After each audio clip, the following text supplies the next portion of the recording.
As you can see, I cut my hair today, and as you can hear, I'm a little bit blocked up.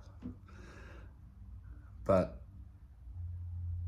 all of the themes in my life point towards a refreshing.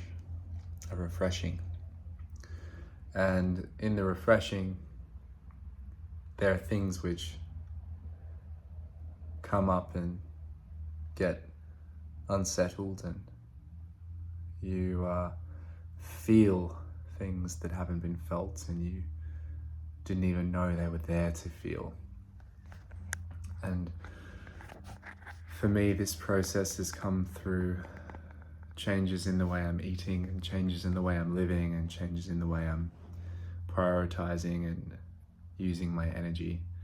And when you start to make shifts here, those shifts cascade into bigger shifts, and one realization leads to another.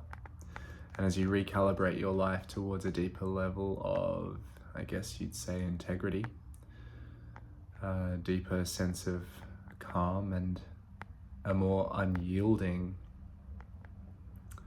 decision to live in that calm and in that softness towards yourself, then the ways you show up to work, to speak, to interact all shift. So I'm taking some time to be much more solitary while I do this, to be at home, to have space in the day. I'm doing the work which feels most important. I'm writing what feels most important to say, what feels most truthful. I'm considering the ways of helping people through coaching that are most important and grounded, because there's a lot of noise, and at times I've been part of it. A lot of fluff, a lot of unimportant ambition towards things that don't matter. So what does matter? That each of us lives from and speaks from our essence, and our essence is our uniqueness.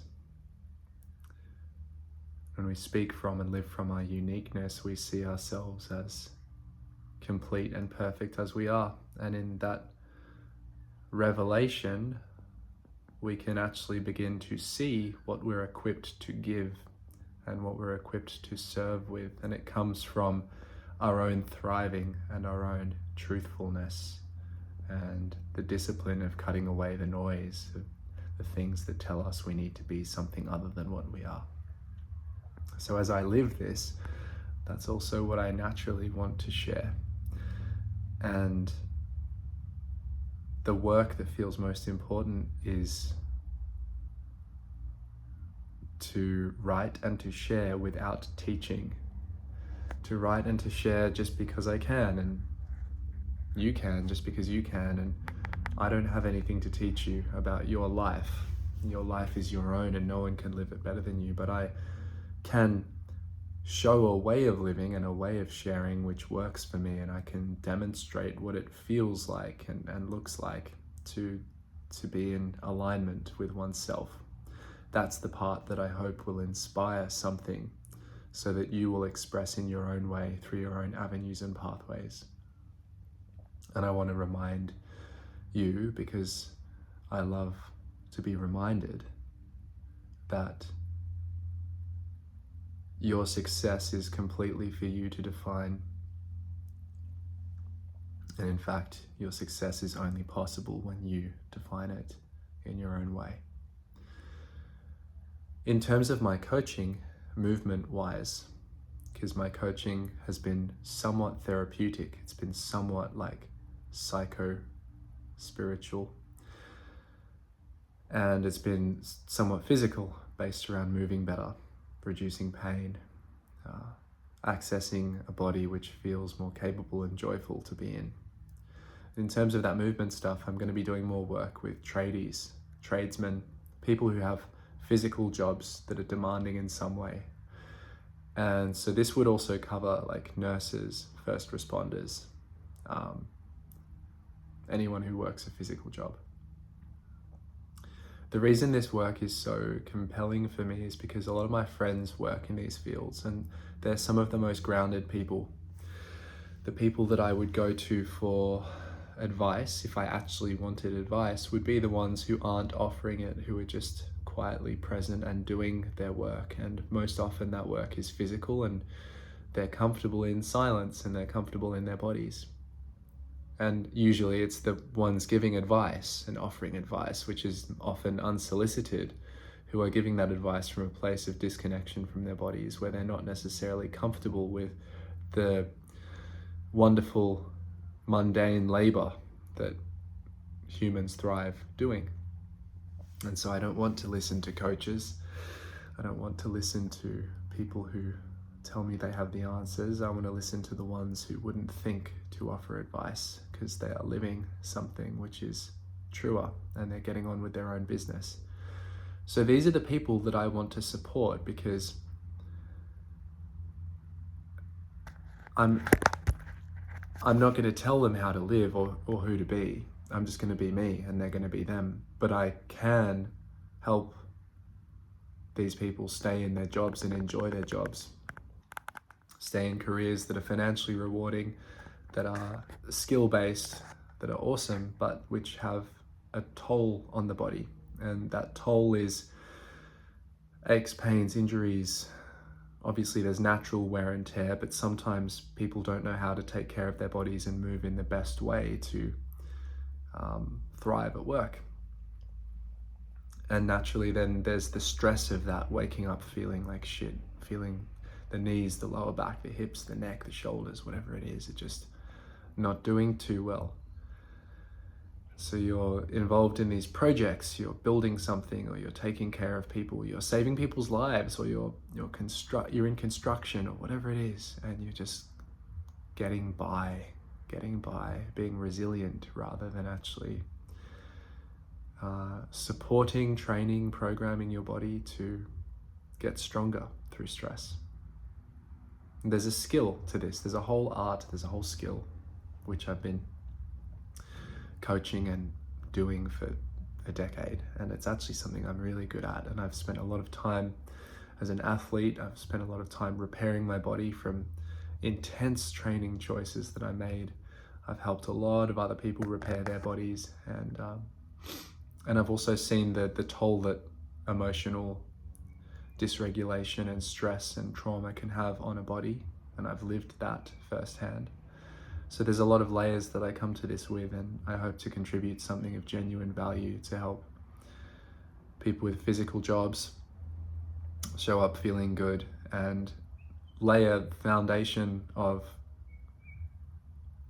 bodily health within a lifestyle that is true, where spare time and time at work is being used and lived in a way that feels very pure and healthful and present. And that way of living is foundational to happy families, happy friendships, good workplace culture. It's foundational to doing business well with integrity. And so it all starts with the body. The body is so true, it doesn't lie, there's no bullshit. There's no talking around things, you just have to be there breath by breath and listen, develop an intimate relationship with your being, with your physiology. Start to see the little telltale signs and markers of when things are going well and when they're not. And there are so many. And I can teach a lot of these. So this is the update. This is the work that I'm going to be focusing on. I'm not interested in scaling to some stupendous business. I'm not interested in sacrificing my integrity in any way and trying to just make things super digestible. I want to give a really good, simple yet elegantly constructed, artful, scientific process to people who are like me and like to apply themselves wholeheartedly to what they're doing, not just for the end result, but for the fact that when you apply yourself wholeheartedly and when you're fully attentive, that is what riches are. That is what essence and quality of life is. It's just being here, doing it well, whatever it is you're doing. And that's the stuff that builds up the life force energy that we feel. That's the stuff that helps us stand true to ourselves and breathe fluidly and easily into a spine and a footing which feels strong. This is the stuff of leaders.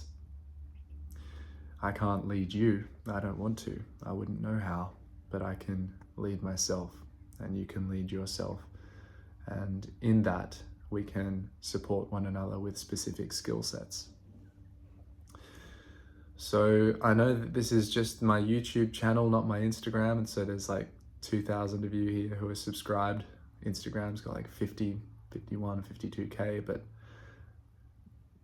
short form is, I prefer YouTube because of the ability to connect a bit more deeply. But although there's only a couple thousand of you here, if you are interested in working together, and you're someone who's recognized that with your physical job and your desire to continue doing it, now is the time to invest some time and energy and financial resources in supporting your body. If you've recognized that and you're ready to go from feeling stiff, painful, stuck in the mornings and grinding through work, and you want to move well, feel lighter, stronger, more connected, then reach out, because I've taken a bunch of people through this process successfully before. Like, I know it works. It takes 20 to 30 minutes most days, and usually we do like 3 months. So I have that all ready to go. But anyway, you can email me, jack@attuned.space, if you're interested in jumping into a program to do that. But also you can head to the link in the description to book your spot in the Floating Spine workshop, which is specifically for hips and backs, but it centers around breathing and around creating deeper, more relaxed stability for the spine to ease external muscular tension. And the stuff that I'm teaching in this 3-hour workshop is accompanied with a guide, a mini workshop guide that I give you with videos and notes. The workshop will be recorded for you to keep. I think it's between $50 and $100 for this workshop. And it will be immensely valuable to someone with back pain who's looking for a more holistic overview that is still potent and biomechanical, but doesn't just stop with movement. This is stuff I've learned from yoga, from personal training, from sport, from neurology, and learning about pain science and the nervous system over a number of years. Healed my own chronic back pain with this stuff. So I'll put the link in the description for that if you want to come along to this workshop. I think it's in just over a week. If you missed the live one, then you can get the recording. And if you find that all of that is good and you want to jump into more support, then you can on my website, attuned.space, or send me an email, jack@attuned.space. But that's the update there.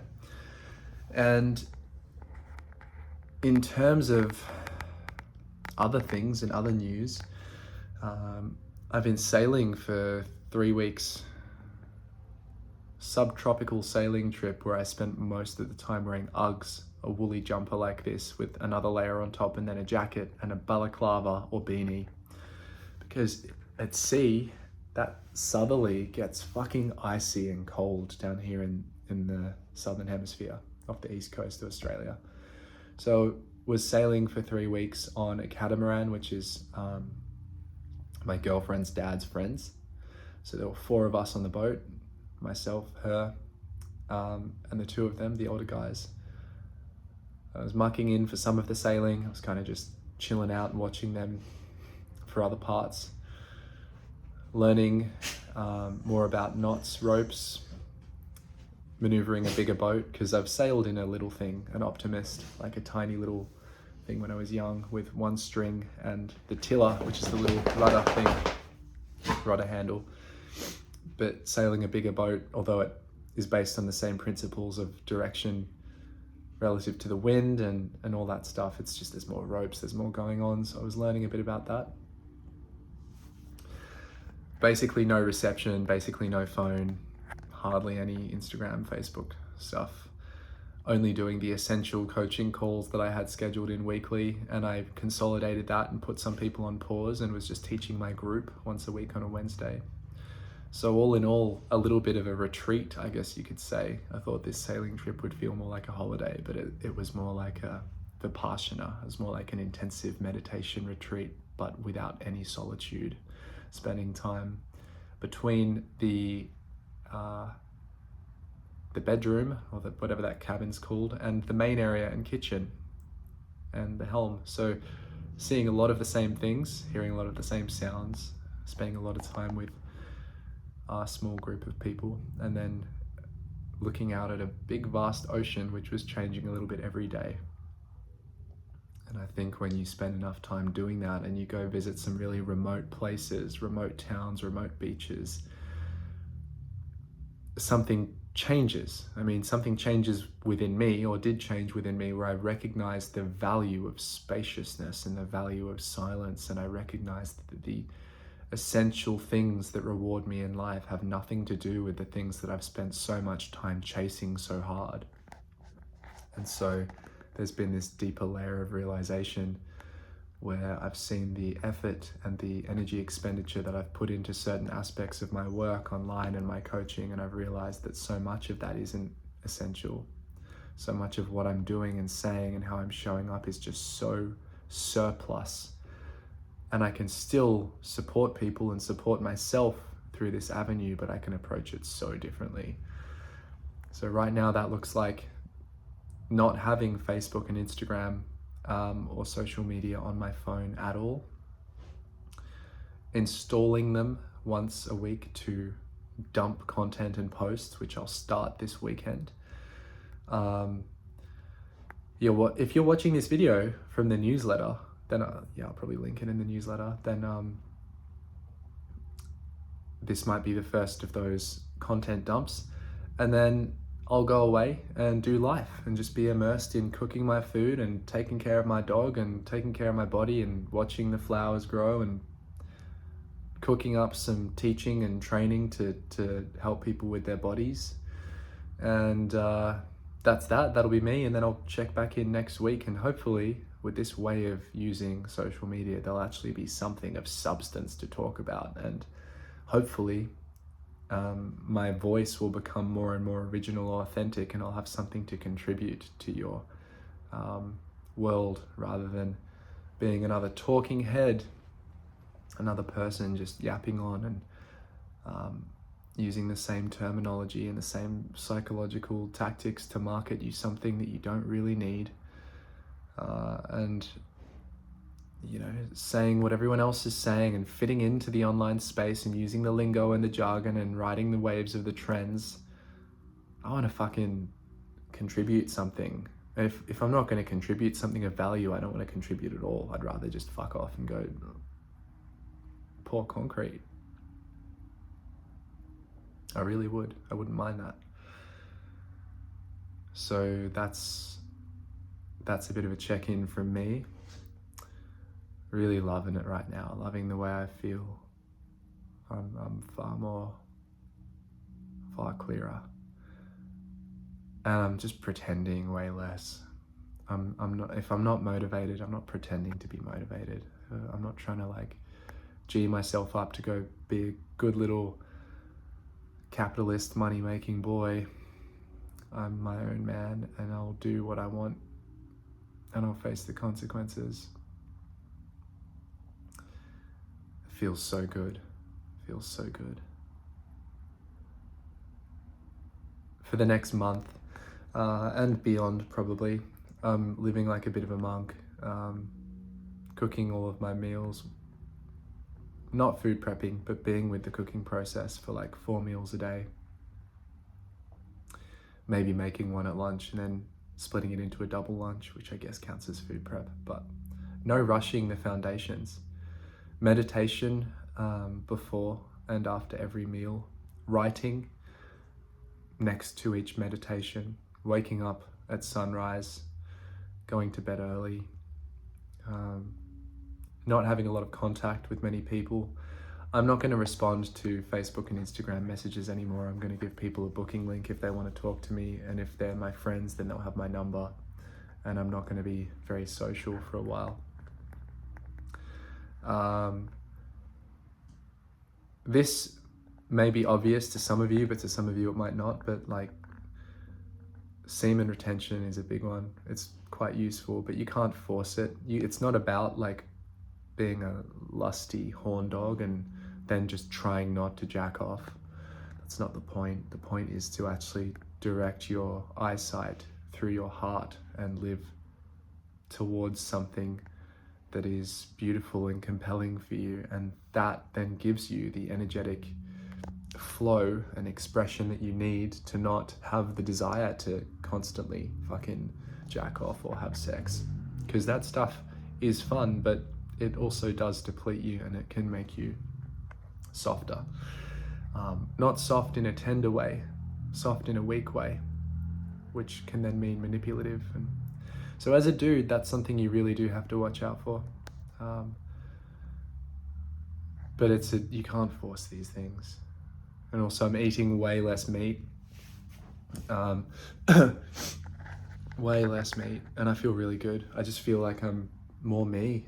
I'm less heavy. It's so easy to use meat and salt and sugar and all this stuff to just like band-aid over the top of emotions which you aren't comfortable feeling, and to enable yourself to persist with life choices that you know aren't actually good for you.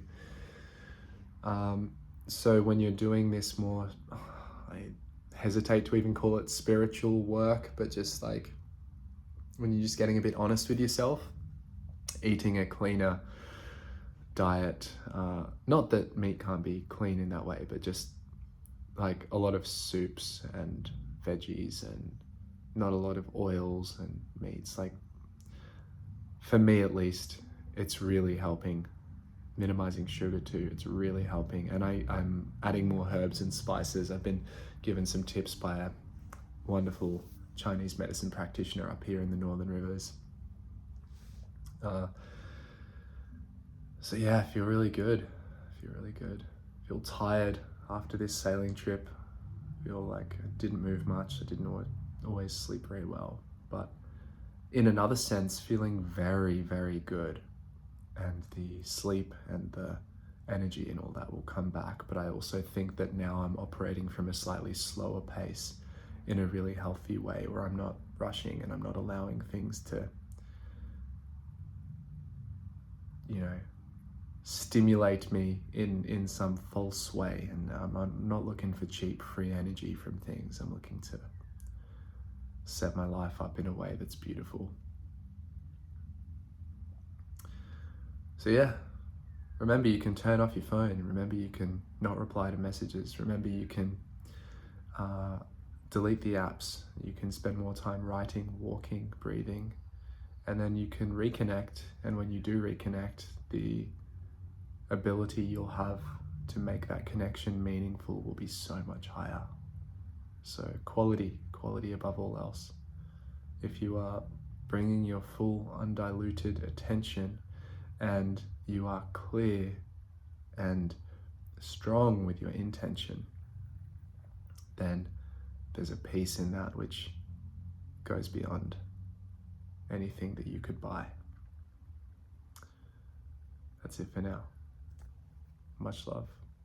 Link in the description for opportunities to work together, fix up your body, and for the floating spine workshop that's coming up.